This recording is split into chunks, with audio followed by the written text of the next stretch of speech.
सलैया साहित्य संसार में आपका हार्दिक अभिनंदन है।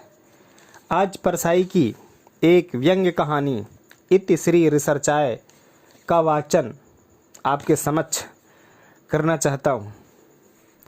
असल में जीवन एक शोध है। अंग्रेजी के शब्द रिसर्च का मतलब होता है शोध। किस प्रकार से जीवन को लोग शोध मानते हैं, कैसे जीवन शोध बनता है, तमाम उन्हीं उलझी हुई गुत्थियों को यहाँ व्यंग्यात्मक तरीके से सुलझाया गया है, बल्कि व्यंग का पलेथन दिया गया है। जैसे मार्मिक व्यंग कभी कभी जीवन के यथार्थ को उघाड़ देता है, एकदम अलग कर देता है, वास्तविक दिग्दर्शन कराता है। उसी प्रकार की व्यंग्यात्मक पहल अपनी लेखनी से मशहूर लेखक हरशंकर परसाई जी ने की, तो आपके समक्ष उपस्थित है इति श्री रिसर्चाय। सन 1950 ईस्वी की घटना। बाबू गोपाल चंद्र बड़े नेता थे, क्योंकि उन्होंने लोगों को समझाया था और लोग समझ भी गए थे। अगर वे स्वतंत्रता संग्राम में 2 बार जेल एक क्लास में न जाते तो भारत आज़ाद होता ही नहीं।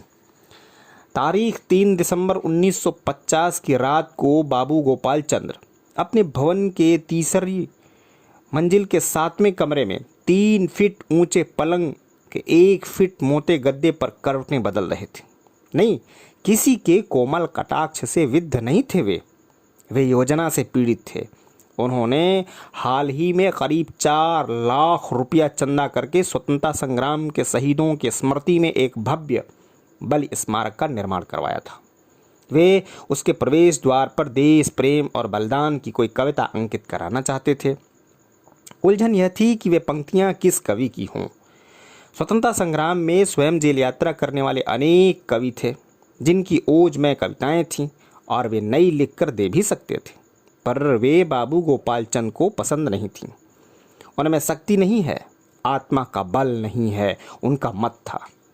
परेशान होकर उन्होंने सिरहाने रखा एक ग्रंथ निकाला, अकबर बीरबल विनोद, और पढ़ने लगे एक किस्सा।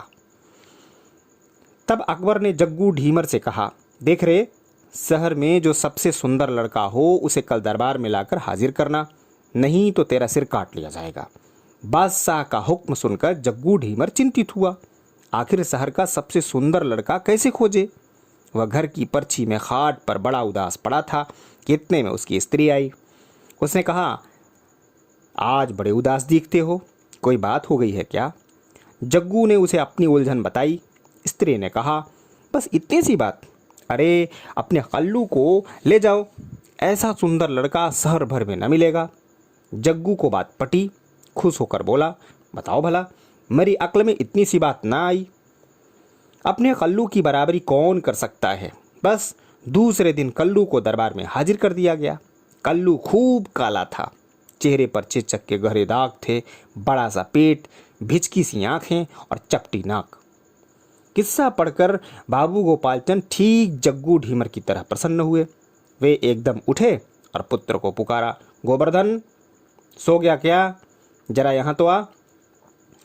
गोवर्धन दोस्तों के साथ शराब पीकर अभी लौटा था। लड़खड़ाता हुआ आया। गोपाल चंद ने पूछा, क्यों रे, तो कविता लिखता है ना? गोवर्धन अकबका गया, डरा कि अब डांट पड़ेगी। बोले, नहीं बाबूजी, मैंने वह तो बुरी लत छोड़ दी है। गोपाल चंद्र ने समझाया, बेटा डरो मत, सच बतलाओ, कविता लिखना तो अच्छी बात है। गोवर्धन की जान तो आधे रास्ते तक निकल गई थी, फिर लौट आई। कहने लगा, बाबूजी पहले 10-5 लिखी थी, पर लोगों ने मेरी प्रतिभा की उपेक्षा की। एक बार कवि सम्मेलन में सुनाने लगा तो लोगों ने हूट कर दिया, तब से मैंने लिखी ही नहीं। गोपाल चंद्र ने समझाया, बेटा दुनिया हर जीनियस के साथ ऐसा ही सलूक करती है। तेरी गूढ़ कविता को समझ नहीं पाते होंगे, इसलिए हंसते होंगे। तुम मुझे कल 4 पंक्तियां देशभक्ति और बलिदान के संबंध में लिखकर दे देना। गोवर्धन नीचे देखता हुआ बोला, बाबूजी, मैंने इतने हल्के विषयों पर कभी नहीं लिखा। मैं तो प्रेम की कविता लिखता हूँ। जहूरन बाई के बारे में लिखी है, वह दे दूँ? गोपाल चंद गर्म होते होते बच गए। बड़े संयम से मीठे स्वर में बोले, आजकल बलिदान, त्याग और देश प्रेम का फैशन है, इन्हीं पर लिखना चाहिए। गरीबों की दुर्दशा पर भी लिखने का फैशन चल पड़ी है। तू चाहे तो हर विषय पर लिख सकता है। तू कल शाम तक बलिदान और देश प्रेम के भावों वाली 4 पंक्तियां मुझे जोड़ करके दे दे। मैं उन्हें राष्ट्र के काम में लगाने वाला हूं। कहीं छपेंगी? गोवर्धन ने उत्सुकता से पूछा। छपेगी नहीं, खुदेंगी, बलि स्मारक के प्रवेश द्वार पर, गोपाल चंद्र ने कहा। गोवर्धन दास को प्रेरणा मिल गई। उसने दूसरे दिन शाम तक 4 पंक्तियां जोड़ दी। गोपाल चंद्र ने उन्हें पढ़ा तो हर्ष से उछल पड़े। वाह बेटा, तूने तो एक महाकाव्य का सार तत्व भर दिया है इन 4 पंक्तियों में। वाह, गागर में सागर। वे 4 पंक्तियां तारीख 6 सितंबर को बलि स्मारक के प्रवेश द्वार पर खुद गईं। नीचे कवि का नाम अंकित किया गया था, गोवर्धन दास। सन 1950 ईस्वी की घटना। विश्वविद्यालय के हिंदी विभाग के शोध कक्ष में डॉक्टर वीनस नंदन अपने प्रिय छात्र रॉबर्ट मोहन के साथ चर्चा कर रहे थे। इस काल में अंतर्राष्ट्रीय नाम होने लगे।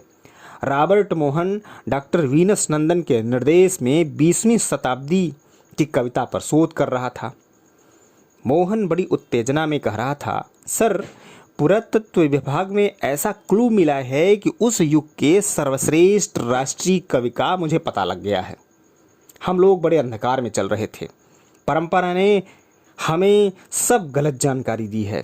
निराला, पंत प्रसाद, माखनलाल चतुर्वेदी, दिनकर आदि कवियों के नाम हम तक आ गए हैं, परंतु उस कृतज्ञ युग ने अपने सबसे महान राष्ट्रीय कवि को विस्मृत कर दिया। मैं विगत युग को प्रकाशित करने वाला हूँ। तुम दंभी हो, डॉक्टर ने कहा। तो आप मूर्ख हैं, शिष्य ने उत्तर दिया। गुरु शिष्य संबंध उस समय तक इस सीमा तक पहुंच गए थे। गुरु ने बात हंसकर सह ली। फिर बोले, रॉबर्ट, मुझे तू पूरी बात तो बता। रॉबर्ट ने कहा, सर, हाल ही में सन 1950 में निर्मित एक भव्य बलि स्मारक जमीन के अंदर से खोदा गया है। शिलालेख से मालूम होता है कि वह भारत के स्वतंत्रता संग्राम में प्राणोत्सर्ग करने वाले देशभक्तों की स्मृति में निर्मित किया गया था। उसके प्रवेश द्वार पर एक कवि की 4 पंक्तियां अंकित मिली। वह स्मारक देश में सबसे विशाल था। ऐसा मालूम होता है कि समूचे राष्ट्र ने इसके द्वारा शहीदों को श्रद्धांजलि अर्पित की थी।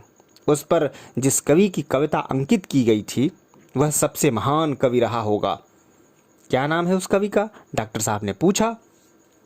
गोवर्धन दास, मोहन बोला। उसने कागज पर उतारी हुई वे पंक्तियां डॉक्टर साहब के सामने रख दी। डॉक्टर साहब ने प्रसन्न मुद्रा में कहा, वाह, तुमने बड़ा काम किया है। रॉबर्ट बोला, पर अब आगे आपकी मदद चाहिए। इस कवि की केवल 4 पंक्तियां ही मिली हैं। शेष साहित्य के बारे में क्या लिखा जाए? डॉक्टर साहब ने कहा, क्या यह तो बहुत ही सहज है। लिखो कि उनका शेष साहित्य काल के प्रवाह में बह गया। वह युग में कवियों के गुट बंदियां थी। गोवर्धन दास अत्यंत सरल प्रकृति के गरीब आदमी थे। वे एकांत साधना किया करते थे। वे किसी गुट में सम्मिलित नहीं थे। इस युग के लिए उस युग के साहित्यकारों ने उनके साथ बड़ा अन्याय किया। उनकी अवहेलना की गई। कोई प्रकाशक उन्हें नहीं मिला। उनकी कुछ पुस्तकें प्रकाशित हुई थीं, पर अन्य कवियों ने प्रकाशकों से वे पुस्तकें खरीद कर जला दी। रॉबर्ट के मुख पर उल्लास छा गया। बोला, और यह भी लिख दूं ना कि इन्होंने 100 से ऊपर ग्रंथ लिखे थे? हाँ, बल्कि 200। और यह भी लिखो कि उस समय देश प्रेम से उन्मत्त जन समूह गोवर्धन दास की ओजपूर्ण कविताएं गाता हुआ बलिपथ पर बढ़ा था। गुरु ने शोध आगे बढ़ाई। रॉबर्ट ने शंका की, लेकिन सर, वैसे देखा जाए तो ये पंक्तियां बहुत रद्दी हैं, निष्कर्ष गलत न हो जाएं। डॉक्टर साहब ने डांटा, रॉबर्ट, तुम्हें शोध का सबसे पहला नियम नहीं आता। अरे, जो प्राचीन है वह सबसे उत्तम है। बुरा केवल वर्तमान है। और शोध का प्रयोजन ही यह है कि जिसमें जो चीज़ ना हो उसे खोजा जाए। इन पंक्तियों में काव्य गुण नहीं है जो तुम्हें अपनी ओर से आरोपित करना होगा। महाकवि था, कोई हंसी खेल नहीं है। विद्यार्थी सहम गया। डॉक्टर वीनस ने कहा, मगर रॉबर्ट, उस महापुरुष का उल्लेख होना चाहिए जिसने महाकवि की प्रतिभा को परखा और भविष्य की पीढ़ियों के लिए कम से कम 4 पंक्तियां तो सुरक्षित रखीं। कौन था उसका प्रमुख निर्माता? रॉबर्ट ने कागज देखकर बताया, एक नेता था बाबू गोपाल चंद, महान था वह। डॉक्टर ने आंखें बंद करके कहा, उस गुटबंदी के युग में उपेक्षित प्रतिभा को इस तरह पहचानना और उसे मान्यता देना किसी विराट आत्मा का ही कार्य हो सकता है। मुझे लगता है कि महात्मा गोपाल चंद्र ने ही उस गरीब महाकवि को आश्रय दिया होगा और ऐसा करने से वह उस काल के कवियों के कोप का भाजन बना होगा। अन्य कवियों ने ईर्ष्यावश उसकी निंदा की होगी, पत्रों में उसके खिलाफ लिखा होगा। उस सत्याग्रह के युग में कवियों ने उसके द्वार पर अनशन कर दिया हो तो कोई आश्चर्य नहीं। मेरे पास प्रमाण है, निराला ने कुकुरमुत्ता नामक कविता इसी बात से कुढ़ कर लिखी होगी। दिनकर जी के कसमें देवाय हविषा विधेम भी यही प्रश्न है, शोध अनुमान पर चलती है। और रॉबर्ट मोहन की क्रांतिकारी खोज प्रकाशित हुई जिसके द्वारा विश्व ने 20वीं शताब्दी के सबसे महान राष्ट्रीय कवि को जाना, गोवर्धन दास। जय हिंद, वंदे मातरम।